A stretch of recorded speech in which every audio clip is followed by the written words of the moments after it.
Hello guys, good morning. फेरि पनि सबैजनालाई धेरै दिनको बादमा मेरो नयाँ भिडियोमा ब्लगमा स्वागत छ तपाईँलाई। र आज चाहिँ मैले भिडियो बनाउँदैछु है। धेरै दिनको बादमा ब्लग बनाउँदैछु, नभए चाहिँ रिल्स मात्रै बनाइरहेको छु। र आज चाहिँ हामी बाटोमा छौँ। बाटोमा कहाँ जाँदैछौँ भन्दाखेरि म चाहिँ नामथाङदेखि पारिपट्टि छु हो। नामथाङदेखि पारिपट्टि छु। पछाडि चाहिँ नामथाङ राम्रो भ्युज देख्दो रहेछ बिहानको। त्यसले गर्दाखेरि मैले यहाँ गाडी रोकिरहेको छु। स्कुटी त्यहाँ पर छ मेरो। अनि दुईवटा गाडीलाई मैले पर्खिरहेको छु। पछाडि आउँदै हुनुहुन्छ। दुईवटा गाडीलाई मैले पर्खिरहेको छु। उति आउँदैछ। नामथाङको दृश्य यस्तो छ। सानो बजार, सुन्दर बजार।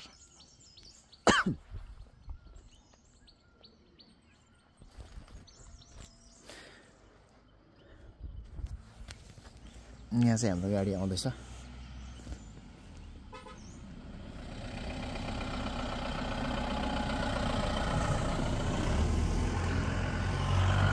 एउटा गाडी गयो। अलि दाजुमा आउनुहुँदैछ। गयो। हुन्छ हजुर, हिँड्नुहोस्। लोकडाँडा हेडक्वार्टर चर्च युनिभर्सिटीमा हामी जाँदैछौँ। अनि दुईवटा गाडी छ, भाइसँग तिनवटा हुन्छ।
भोलिएर जानु हुँदैछ गाडी पछि आराम। ओ ब्लगरले भिडियो गर्नु हुँदैछ। अगाडि पछाडि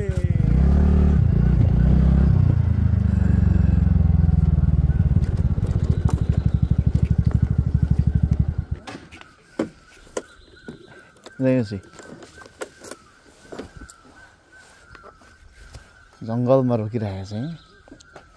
नरक झोडा भन्छ यसलाई। नरक झोडा भन्छ यसलाई। फेरि पनि हात मिलाउँ।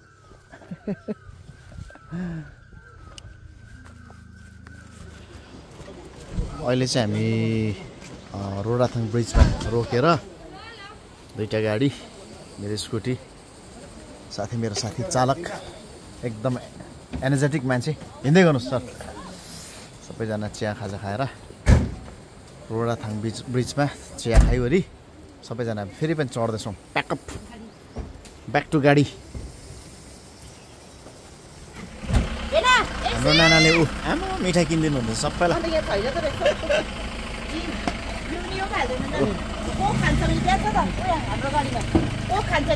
नाना छ भने मजै अर्को हुन्छ।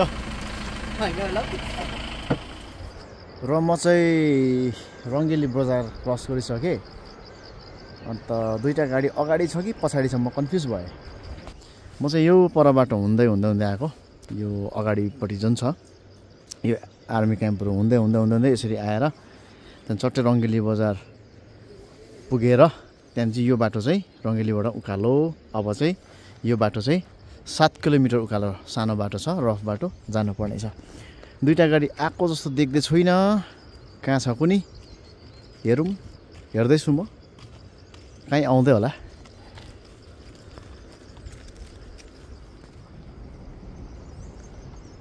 यहाँ पारि आउँदै रहेछ एउटा गाडी। अर्को गाडी कहाँ आउँदैछ थाहा छैन। जेसुकै होस्, म अगाडि आउनुको कारण चाहिँ लुगा लाउने मौका पाएँ। अब 7 किलोमिटर छ। अब यो चेस्ट गार्ड पनि हटाइदिन्छु। यो ज्याकेट पनि डिक्कीमा हाल्छु। ब्लेजर लाउँछु अब चाहिँ। गाइस, म चाहिँ आइपुगेँ। यहीँ माथि हो।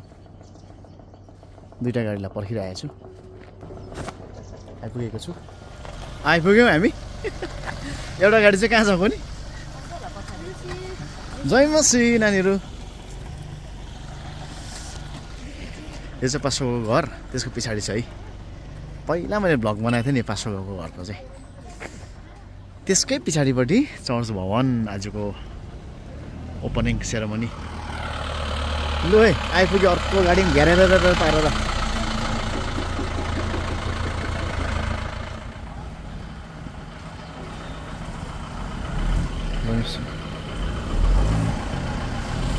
चर्च भवन आजको यस्तो छ दृश्य।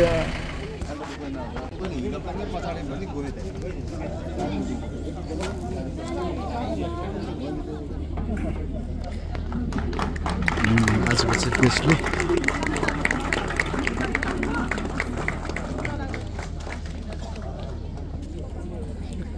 लै अब चाहिँ खचाखच सबैजना पस्दैछ है। ड्याम ड्याम ड्याम ड्याम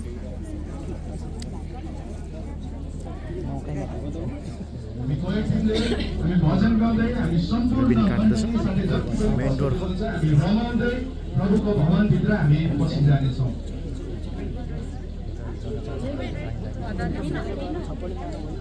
रिबिन काट्दैछ आजको चिफ गेस्ट।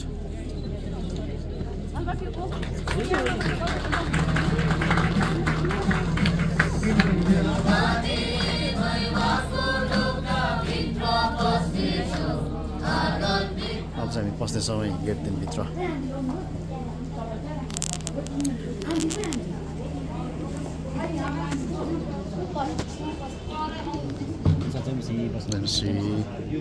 लै बसेको अब हामी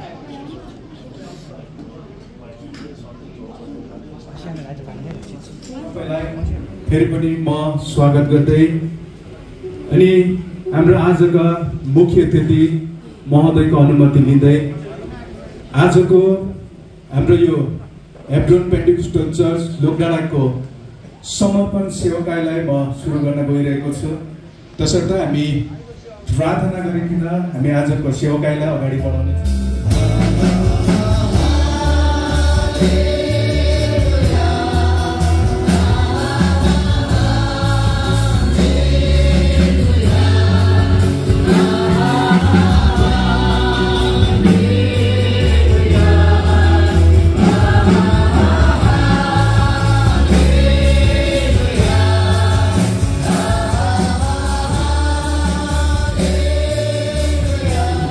जब म 1978 सालमा प्रभुलाई मैले पाएँ, केही वर्ष पछाडि नै 20 अप्रिल, त्यो महिना पनि अप्रिल नै परेछ, मैले बत्तिसमा लिएको महिना पनि अप्रिल नै थियो।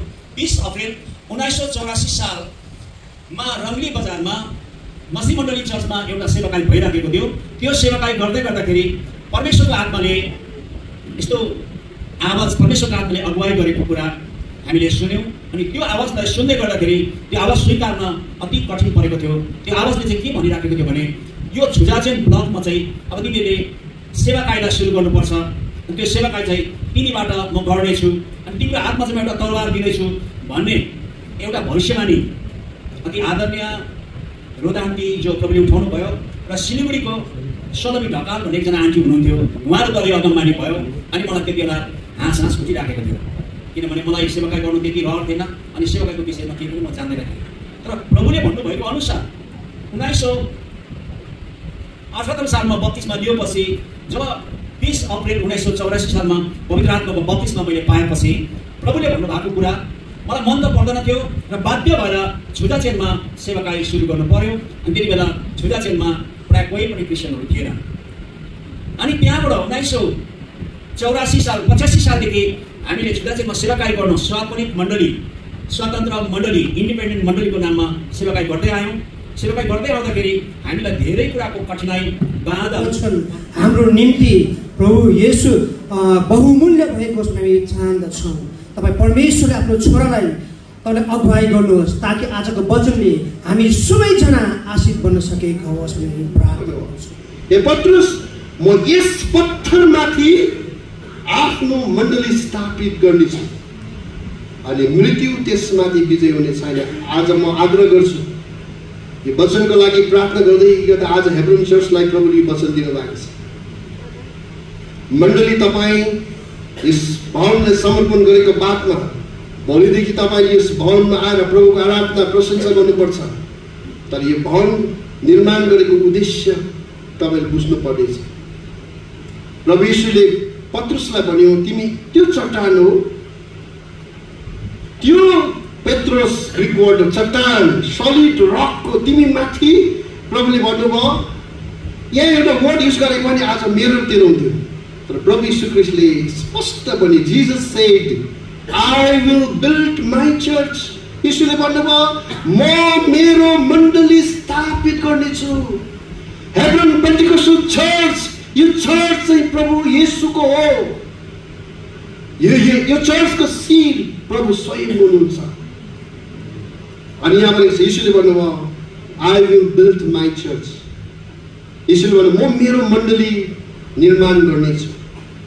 अनि ग्रीक वर्ड चर्चको अर्थ एक्लेसिया, त्यसको एक अर्थ आउट, बाहिर बोलाएको।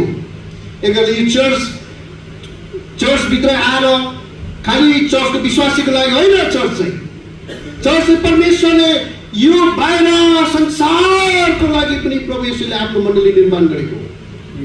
हामी सबैजनाले एकदमै जोरदार ताली लगाउनेछौँ।